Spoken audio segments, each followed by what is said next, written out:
پھر اس امت کی ذمہ داری، اس امت پر 3 ذمہ داریاں یاد رکھو۔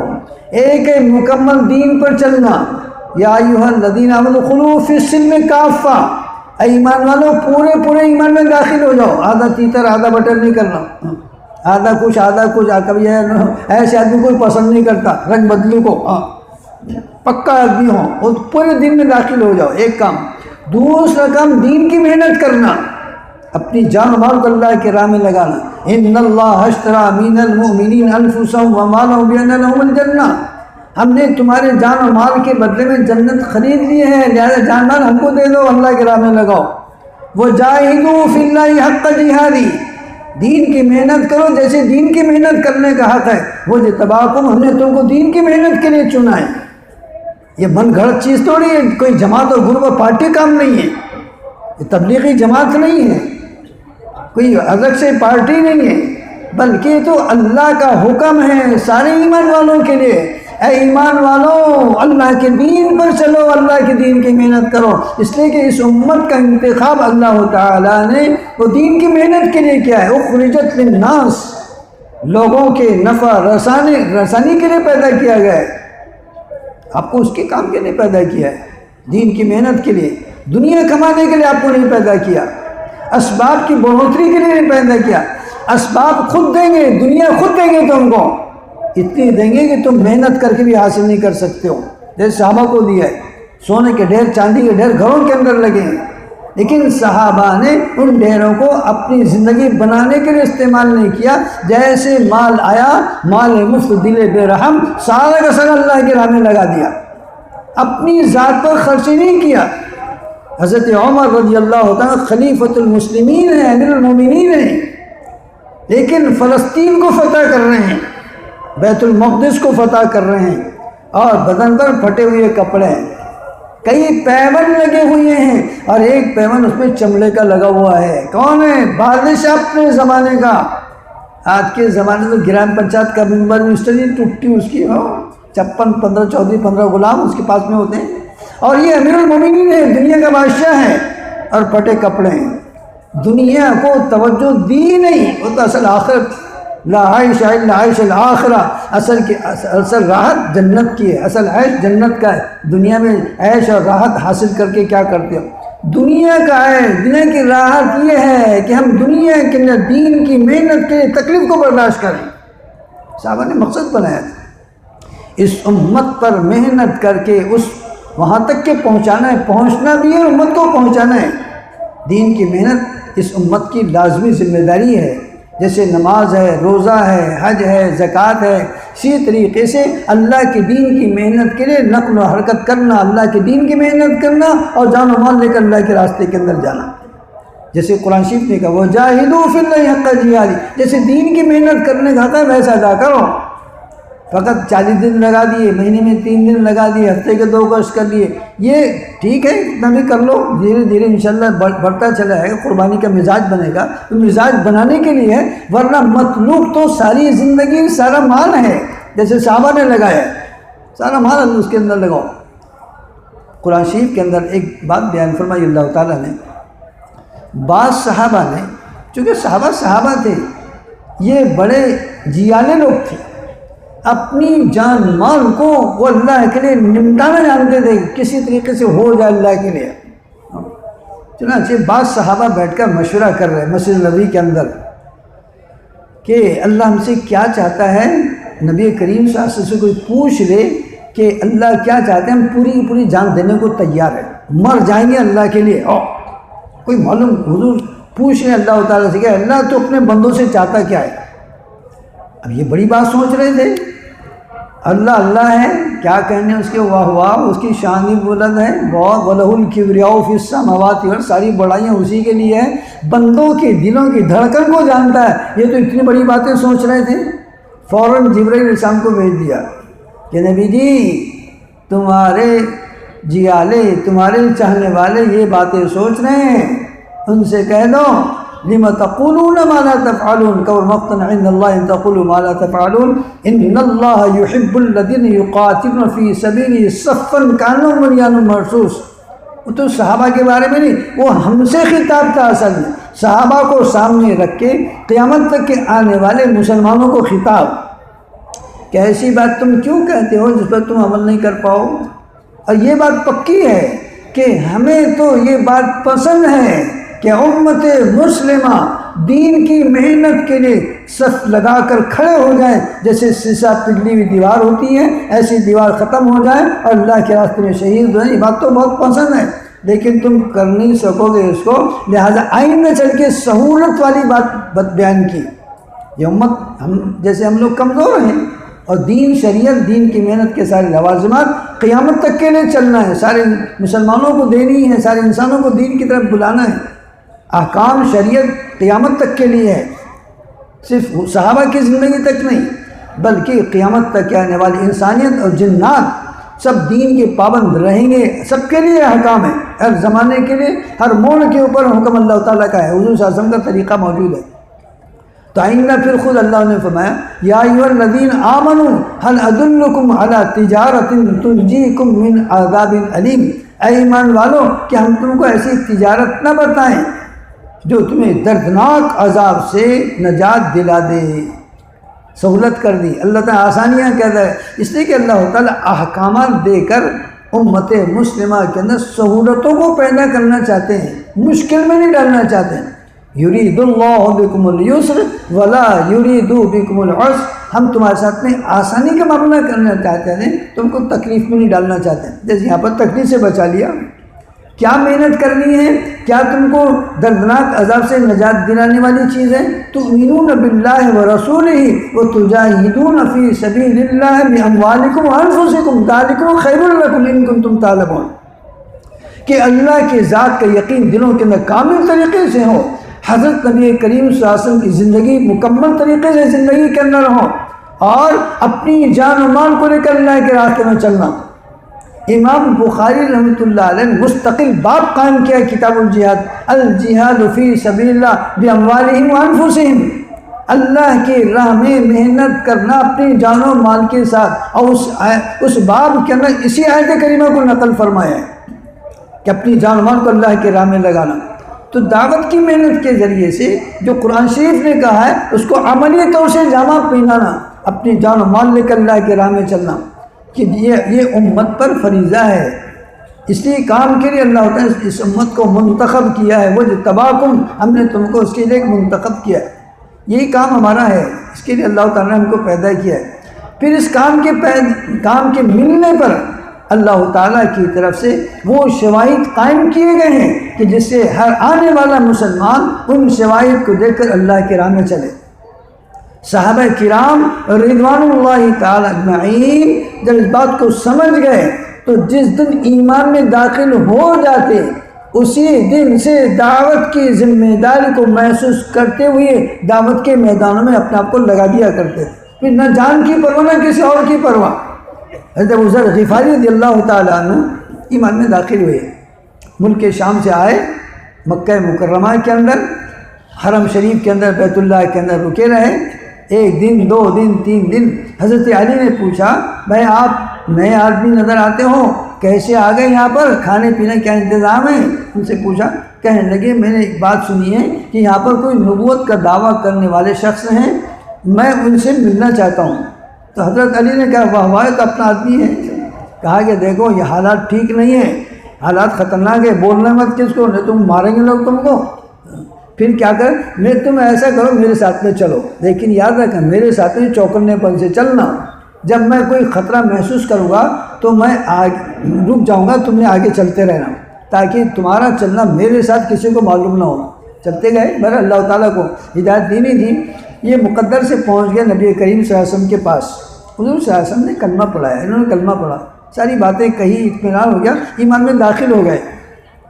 حضرت نبی کریم صلی اللہ علیہ وسلم نے شفقتاً یہ کہا، کیونکہ حضور مائی باپ بڑے محسن، بڑے شفیق، بڑے مہربان اپنے صحابہ پر، پوری انسانیت پر، کہا ابو ذر سن لے بات، ماحول ٹھیک نہیں ہے، دنا دنی کا ماحول ہے، اگر ایمان کو ظاہر کرو گے نا تو یہ تم کو ماریں گے، پیٹیں گے، پتہ نہیں جان چل جائے گی، پھر برداشت نہیں کر سکے تو پھر خطرے پڑ جاؤ گے۔ گئے تو وہاں سے تو ایمان میں داخل ہو کر چلے گئے۔ پھر یہ کہا اللہ کے رسول اب ایمان میرے دل میں داخل ہوا ہے، اللہ کی قسم میں تو ان مشرکوں کے درمیان بیت اللہ میں جا کر کلمہ پڑھوں گا، ان کو بتاؤں گا۔ چلے گئے بیت اللہ کے اندر، یا ایھا الناس قولوا لا الہ الا اللہ تفلحوا، کیونکہ وہ دل میں گھر کر گیا تھا۔ جب دل میں بات ابھری ہے، اب کون سی طاقت ان کو روک سکتی ہے سوائے اللہ کے؟ اللہ کے لیے مرنا سیکھ لیا تھا، ایمان آتے سے اللہ کے لیے مرنا۔ حرم میں گئے، کلمہ پڑھا، پھر جو کچھ نہیں ہو رہا تھا وہ ہوا۔ حضرت عباس رضی اللہ عنہ لیٹ گئے، ان پہ مار، کہ تم جانتے ہو قبیلے غفار کا آدمی ہے یہ، بیٹا جی کچھ کم زیادہ ہو گیا نا تو تم کو آگے سب ماریں گے، تمہارے ملک شام جانے کے راستے بند کر دیں گے، وہ چھوڑو اس کو۔ ارے آپ اختیار ہے، انسان ہے، ادھر رہے ادھر رہے، تم کاغذ اتنے پریشان ہو رہے ہیں، پھر چھوڑ دیے۔ پھر دوبارہ انہوں نے کلمہ پڑھا، بہرحال تکلیف کو برداشت، یعنی دل میں رس گئی بات کہ اللہ ہے اور سارے انسانوں کو اس کی دعوت دینا چاہیے۔ اسی طریقے سے ایک عربی صحابی، چودھری آدمی تھی، حضور صلی اللہ علیہ وسلم مسجد میں تشریف، میں تم کو یہ بتا رہا ہوں کہ ایمان میں داخل ہوتے سے ہی ہر صحابی دعوت کی اپنی ذمہ داری کو سمجھ لیا کرتا تھا اور یوم اول سے ہی دعوت میں مصروف ہو جاتا، انسانوں کو اللہ کی طرف بلانا۔ چنانچہ ایک عربی تھے اور تھے چودھری آدمی، وہ آئے حضور کے پاس مسجد نبوی کے اندر، صحابہ بیٹھے ہوئے تھے، تو انہوں نے پوچھا من منکم محمد، جیسے جنگلی لوگوں کی عادت ہے، کون ہے تم میں،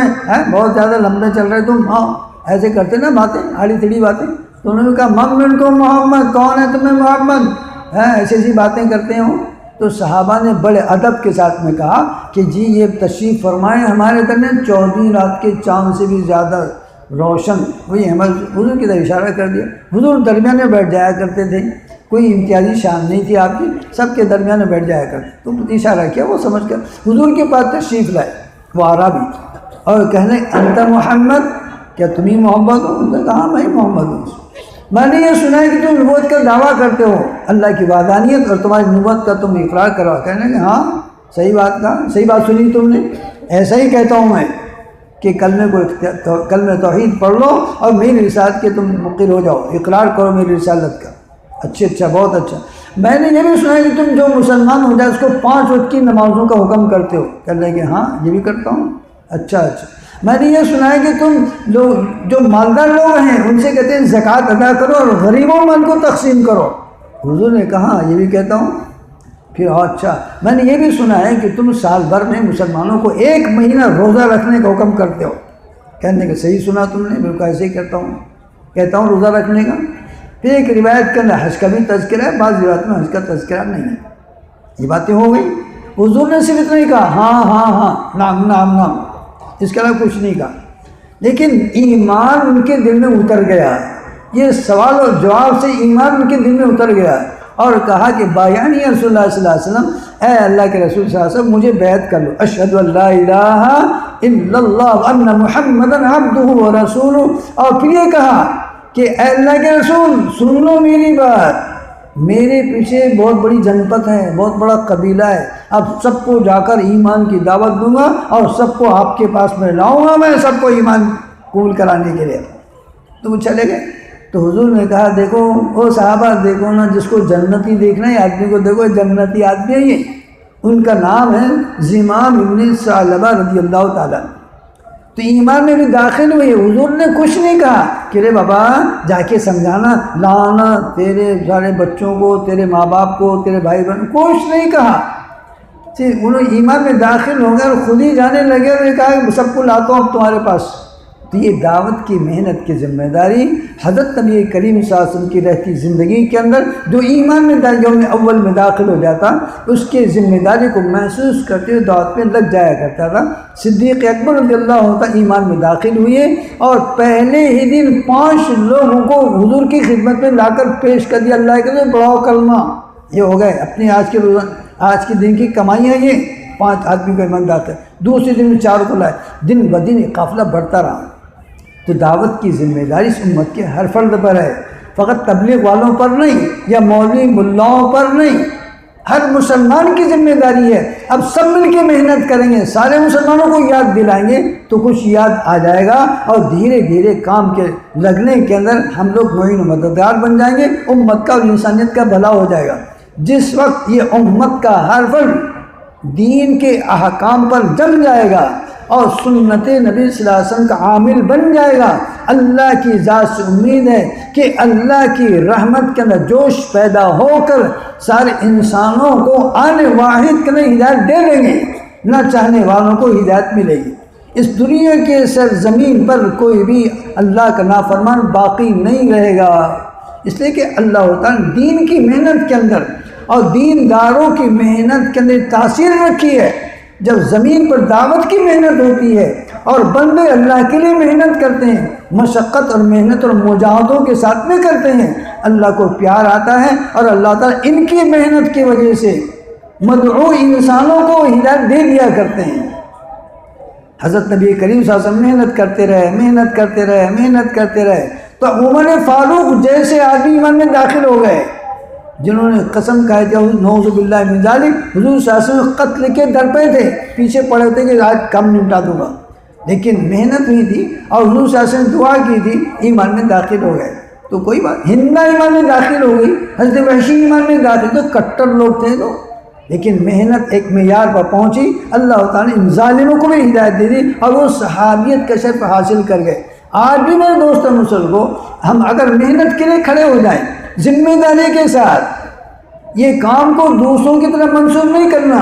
بلکہ اپنی ذات کی ضرورت سمجھ کر یہ کام میری اپنی ذاتی ضرورت ہے، مجھے کرنا ہے، مجھے ایک فریضہ تھا، میں نے اس کے اندر کوتاہی کی اور آج تک نہیں کیا، آج سے اسے محنت کے لیے تیار ہونا ہے۔ اگر یہ مجمع پورے محنت کے لیے تیار ہوتا ہے تو خود کے لیے بھی راہیں آسان ہو جائے گی، دین پر چلنا آسان ہوگا اور دھیرے دھیرے پورے امت کے اندر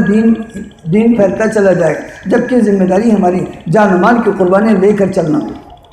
پھر جو جان اللہ کی راہ میں لگے گی، تمہارے جان میں برکت، اولاد میں برکت، نسلوں میں برکت اللہ پیدا کرے گا۔ تم مال اللہ کی راہ میں خرچ کرو گے تو مال میں برکتیں پیدا ہوگی، تمہارے حالیہ زندگی کے اندر برکت، تمہاری نسلوں کے اندر مال میں اللہ تعالیٰ فراوانی دے گا۔ مال اللہ کے راہ میں، یہ ہم مال اللہ کے راہ میں بولتے ہیں، اس کو اللہ کے راہ میں خرچ ہو رہا ہے، لیکن ایمانداری کی بات بولو، ہاں قسم کھا کر بولنا، اللہ کے راہ میں لگاتے کہ اپنے ذات پر لگاتے؟ آپ جماعت میں جا رہے ہیں 4 مہینے، خرچ کتنا ہے؟ پوچھتے ہیں جی امیر صاحب ایسا ہے، ذرا 5,000 روپے لکھ لو خرچ، 4 مہینے کا خرچ 5,000 روپے۔ امیر صاحب دیکھو بھائی بہت اچھی بات ہے، اب یہ 5,000 روپے کیا کرتے آپ؟ ارے بولو نا، لوگوں کھلاتے، کیا کرتے؟ خود کے کھانے پینے کے حساب، روزانہ 50 روپے، ایک دن میں 50، تو مہینے میں کتنے، 4 مہینے میں کتنے؟ اب وہ کرایہ کا تو پکڑتے جی، بس کا کرایہ جس کا پکڑا وہ پکڑتے نہیں اس کو، بہت سے بیچارے کچھ اور نیت کر کے نکل جاتے ہیں۔ تو یہ سارا خرچ ہماری ذات پر ہی ہوتا ہے، اپنے لیے خرچ ہوتا ہے، پیسے بچ گئے تو اپنے گھر کو آ جاتے ہیں،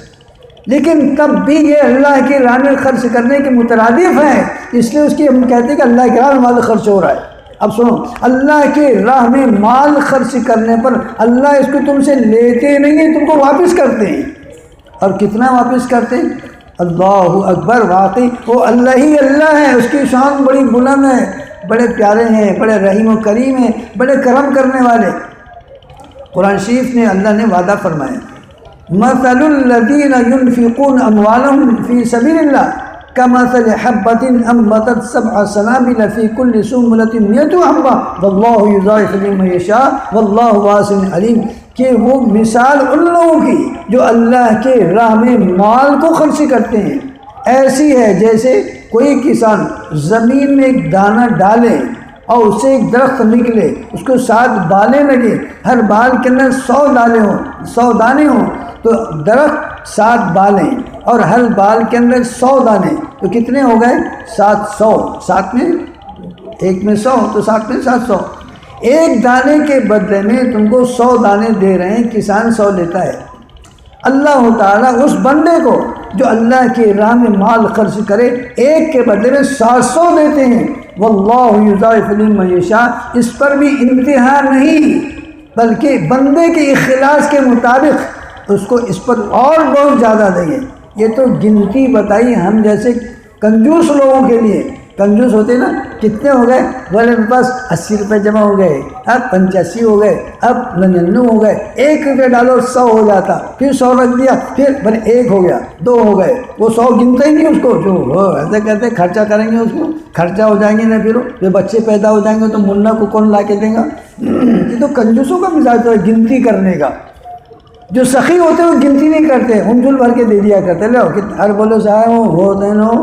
5,000 کے نوٹ آئے نا، لے کے جا کچھ نہیں، ہاں اللہ نے دیا، اللہ کا مال ہے، لے کے جا، اس سے بھی زیادہ اللہ دیں گے، ہاں۔ اور جو کنجوس ہوتا ہے لے جا 2 روپے، ہاں پان کھا لیجو، چائے پی لیجو، ہاف پی لیجو، ارے تو کیا کیوں پھینک، ہاں فقیر بھی لیتا نہیں آج 5 روپے، ہاں وہ بھی پھینک دیتا۔ تو اللہ تعالیٰ گنتی ہمیں ہماری اپنی مزاج کے لیے بتا رہے ہیں، ورنہ تو واللہ یضاعف لمن یشاء، اللہ تو کتنا دیں گے بے حساب، اور صحابہ کو دیا بے حساب، صحابہ کو بے حساب دیا، ہاں دیکھیں نہیں، پیشاب کرنے کے لیے 17 اشرفیاں کس کو بولتے؟ سونے کا سکہ ہوتا ہے اشرفی بولے تو، ہاں 12 تولے کا وہ جو آتا ہے نا، 12 گرام کا تولہ، ایک سونا،